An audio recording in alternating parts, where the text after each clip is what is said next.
Hello and welcome to the Seahawkers podcast. I'm your host, Brandon Schultz, and I am joined by my good buddy, Adam Emmert. As Adam, it is 2024. We're going to make a point to do picks this year and try and be consistent about getting our picks in. Mm-hmm. And while this is going to be a recorded show for week one because you're traveling, maybe this is a Thursday night thing that we can kind of make a habit out of. I really love where your head's at, and I genuinely hope this is the last week that I'm on the road for work, maybe for the rest of my life. Other than, I guess, going to Boston the week after. I mean, I guess technically that's work at this point. So, yeah. But I'm not going to complain about that. But yeah, I like that idea. Thursdays, get some picks in. And picks in, watch a little football Thursday night. Yeah, watch Thursday game. You betcha. Well, if anybody wants to join in our Pick'em League, getintheflock.com if you want to help support the show. That helps cover the prizes that we are putting out for the weekly prizes. Top 5 get into the prizes at the end of the season. And yeah, we're going to be going to cbssports.com and delivering our picks there. So you can go to seahawkerspodcast.com and click the Pick'em League banner, the Pick'em League link up top. That'll take you to cbssports.com and our Seahawkers podcast Pick'em League. And yeah, how about we get into the picks right away, man? Yeah, you bet, man. Starting out with Ravens at Chiefs. So this is in Arrowhead. This isn't one of those weird foreign games like Packers Eagles being in the other hemisphere.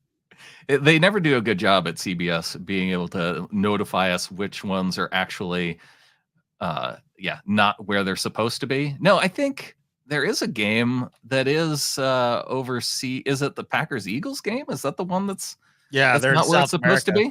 Yeah, they're in Brazil. Yep. Yeah. So yeah, kicking things off on Thursday, Chiefs at home at Arrowhead, 76% going with the Chiefs. I'm going to go Ravens here mainly because when you see these types of matchups where there's like a revenge game possibility, as the Ravens lost to the Chiefs in the AFC Championship game, sort of like the Bills when they got the Chiefs a couple times here in the last 2 years after being knocked out in the playoffs by the Chiefs. It seems like the other team gets their revenge in the regular season and then falls to them again in the playoffs.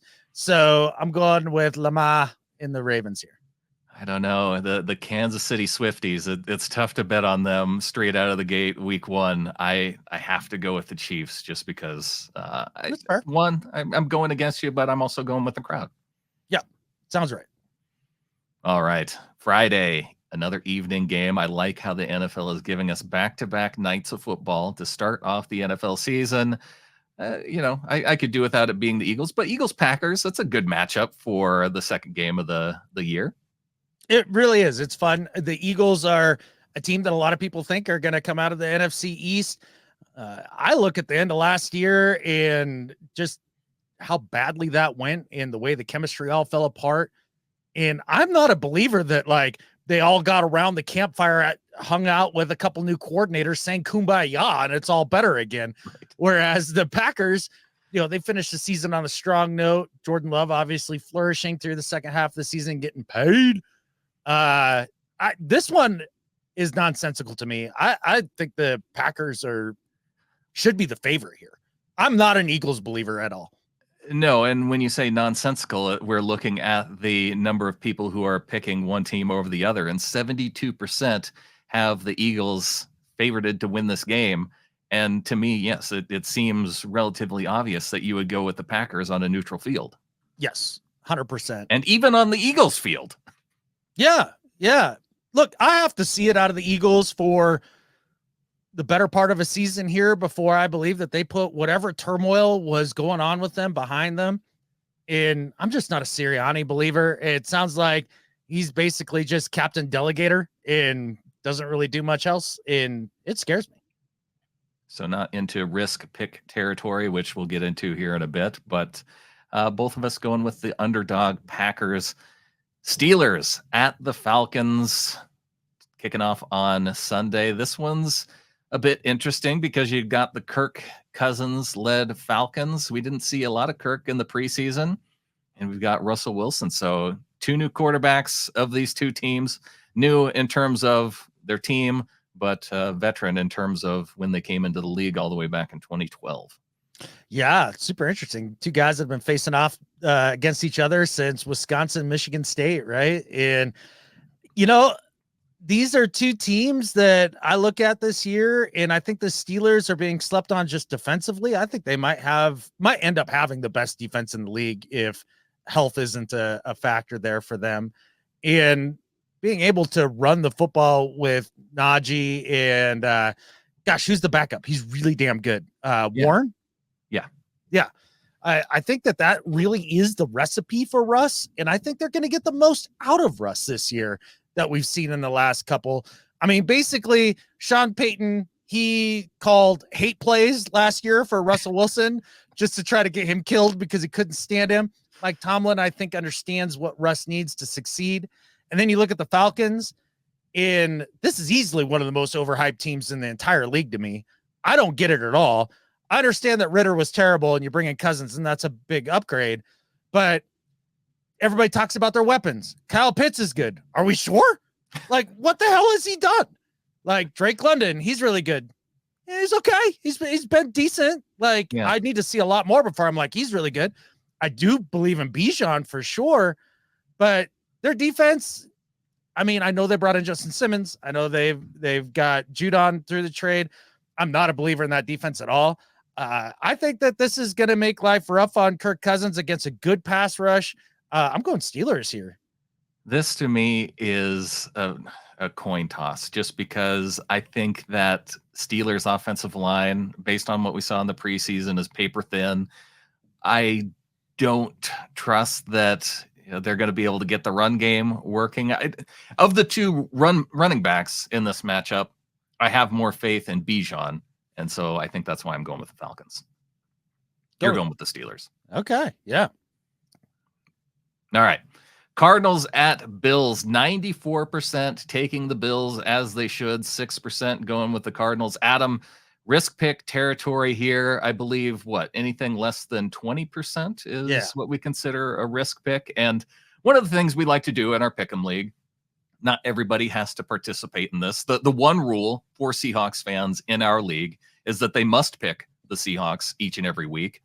A kind of not so much hard and fast rule is that you want to throw in a risk pick, which is going with a team that has a less than 20% of the fan base. And this is the Pick'em base as a whole on CBS Sports. But you kind of want to take one team as a risk pick. The Cardinals in this matchup is not one I'd recommend, though, playing in Buffalo starting week 1.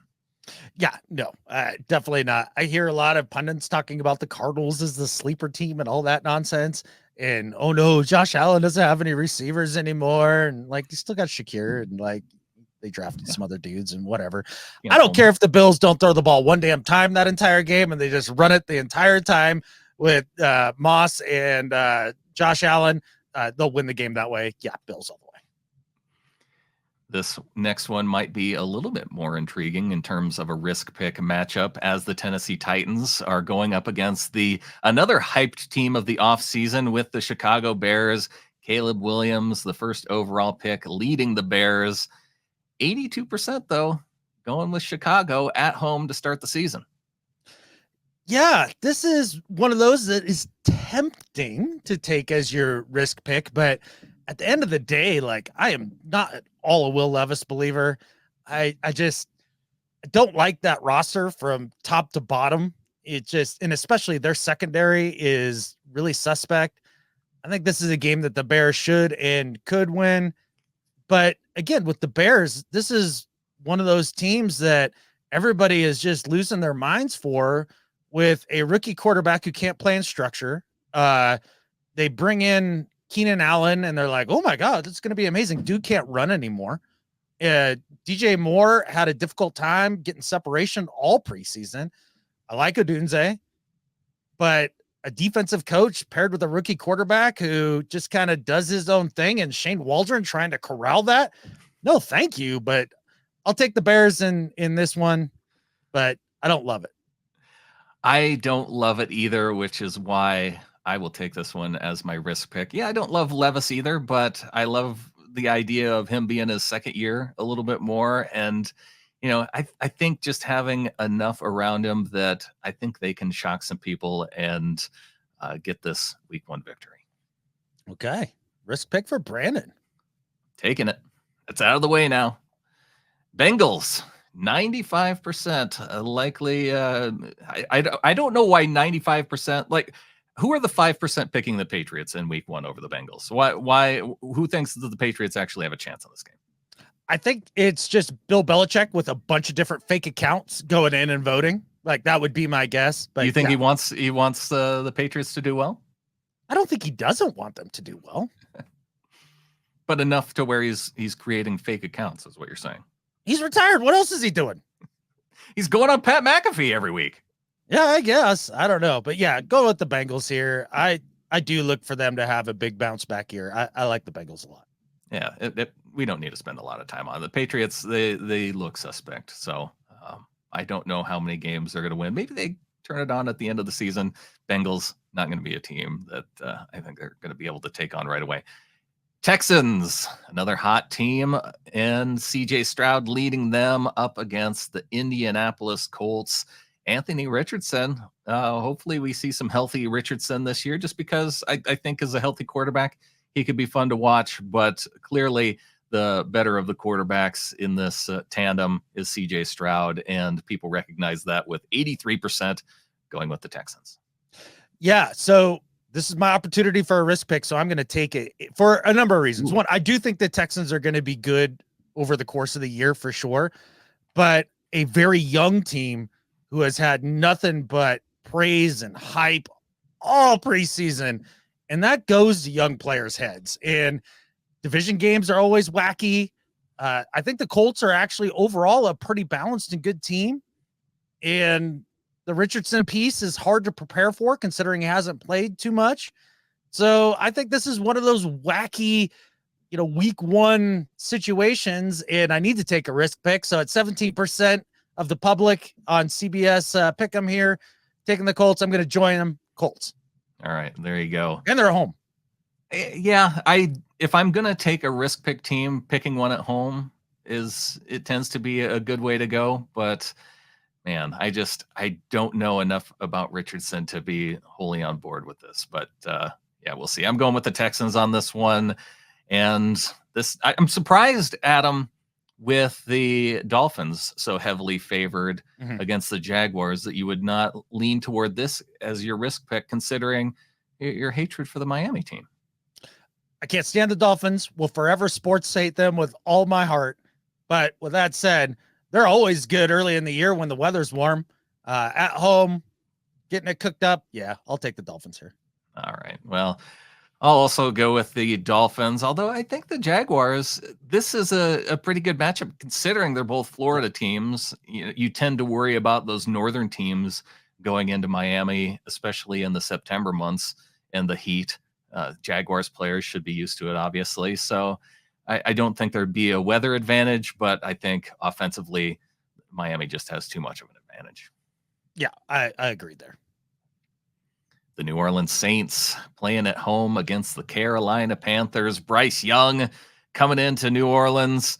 And what, Derek Carr going to be the quarterback for the Saints this year? Is that where we're at? That's where we're at.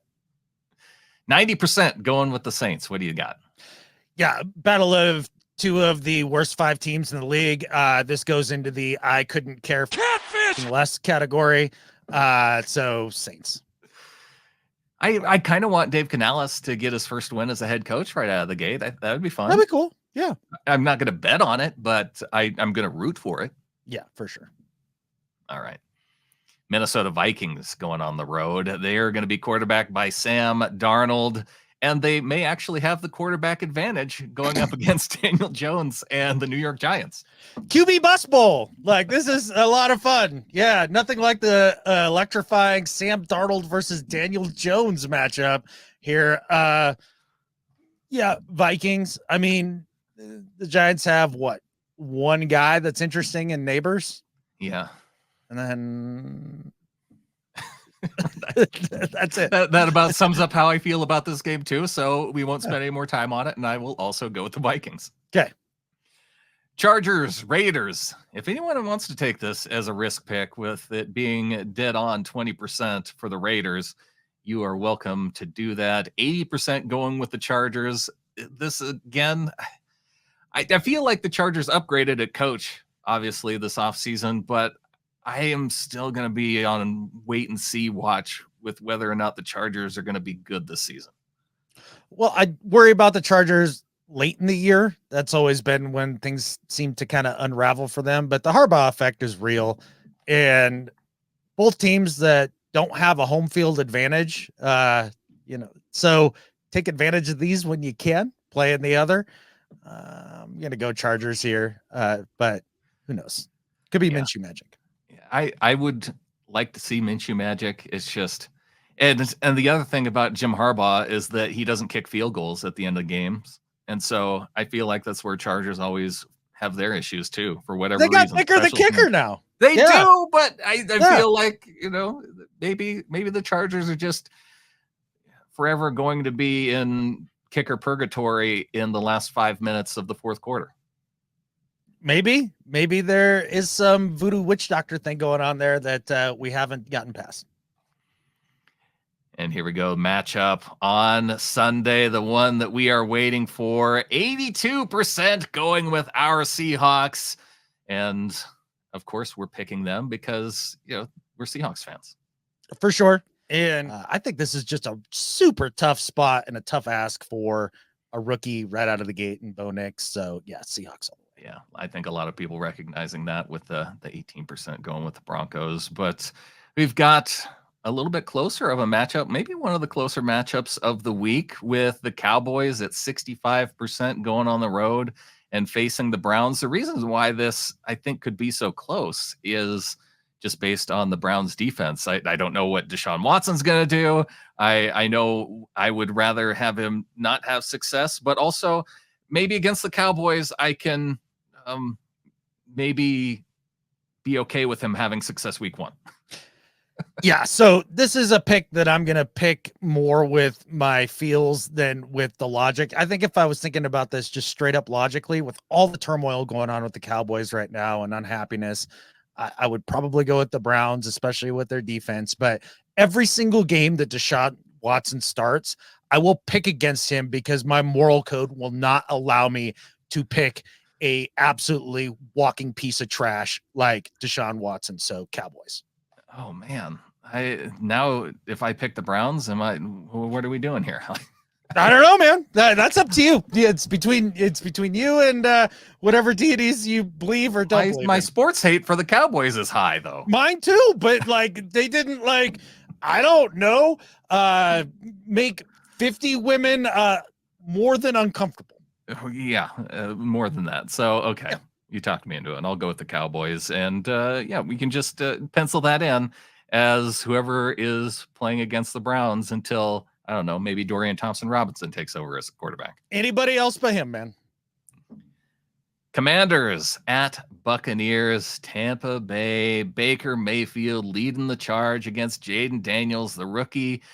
And of the rookies that have maybe a favorable road matchup, going into Tampa may not be that hard, but only 15% going with the Commanders. Yeah, I'm surprised that the disparity is this large here. Yeah, because I think this is a battle of two of the most delightfully average franchises in all the league this year. I already picked my risk pick, so I guess I'm going to go Bucs just because they're at home. But I like where the Commanders are going, and with Dan Quinn and bringing in Jaden Daniels and everything that they're trying to get done. I like their running back room. I think Terry McLaurin is a beast. The Bucs just, I don't know, man. There's just nothing that really excites you outside of Mike Evans, right? Like the rest of it, you're just kind of like, yeah, he's pretty good. And he's pretty good, but that's about it. A lot of pink chippers. I want Baker to do well. And I think part of me going with the Bucs too is just, again, that home field advantage. If it were Washington, I think I would go with them on their home turf. But yeah, this will give me an opportunity to really decide how I feel about Jaden going forward this year.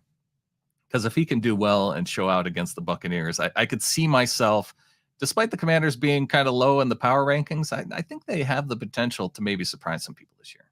Oh, very much so. I'm a big Jaden Daniels believer. I think he's a heck of a talent. And with his legs, I think that makes him extra dangerous as a rookie, having that ability. For sure. All right, Sunday Night Football, prime time matchup, and the NFL shoving the Rams in our face in prime time, but they gave them a matchup against the Detroit Lions, and it is in Detroit. 89% of the CBS Sports Pick'em League users are taking the Lions, and that makes me happy. Absolutely. The Rams are in the top 5 of most overhyped teams this year. Everybody acts like, I don't know, losing the greatest defensive lineman of the last 2 to 3 generations is just something you'll patch together with a couple dudes from Florida State. Yeah, okay with that. Plus, the Lions, I love everything they've done this offseason. Short up their secondary. The offense looks good. They got rid of Josh Reynolds. Yeah, Lions all the way here. All right, yeah, going with the Lions as well. Primetime loss for the Rams. Eat it. Yeah. And that makes me happy. It would also make me happy if the 49ers lost in prime time on Monday Night Football as they face off against Aaron Rodgers and the New York Jets. Yeah, so I cannot believe this is 10%, 90% for the Niners here. Right? We're allowed to have heart picks rather than head picks, and why not? I'll be rooting for the Jets, and it makes it so hard for me to pick the Niners right out of the gate. And look, I think that the Jets are going to get more quarters of football out of Aaron Rodgers' Achilles this year than they did snaps last year. So, I mean, yeah, with the over-under being 4, I would hope so. Yeah, that feels right to me. I believe in that. Well, there you have it. There are our picks for week 1. Appreciate everybody tuning in. And yeah, if you want to join the Pick'em League, SeahawkersPodcast.com. Click the Pick'em League button there. If you have any issues, you can email me, gohawks@seahawkerspodcast.com, and we can get that fixed. But that link should work if you want to join us in our Pick'em League for the 2024 season. It's awesome. Be sure to pick a cool team name. I am going to be Dirty Grubby this year. And make sure you pick the Seahawks to win. Let's see, what else? That's pretty much the big 2. And pick the Seahawks to win, and maybe pick a risk pick if you want to. That's not required by them. Yeah, that's not required, but it's a guideline. Yeah, that's just for us. Yeah, weekly prize winners. What was it? 2037. We put the timeline on. That's right. But I am working on getting out the weekly prizes from last year, so I am ahead of schedule with that regard. Absolutely, you win the prize every week, but you get them yearly. Right. Yeah, when I get around to it. Exactly. Fine. Yeah, unless you guys want to pay us a bunch of money to hire like 3 interns, and then they'll get to you like lickety split. So that's it. And if you want to do that, getintheflock.com. Also hit us out on YouTube, youtube.com/SeahawkersPodcast. Give us a like, subscribe to the show there, because if we're going to be doing this live, Adam, you want to get those notifications so you can join us. Absolutely. And that way you can tell me how stupid my picks are live, because I don't realize it when I'm doing it. So that'd be nice for the guidance. And I think with that, there's only one thing left to say. Go Hawks. Go Hawks.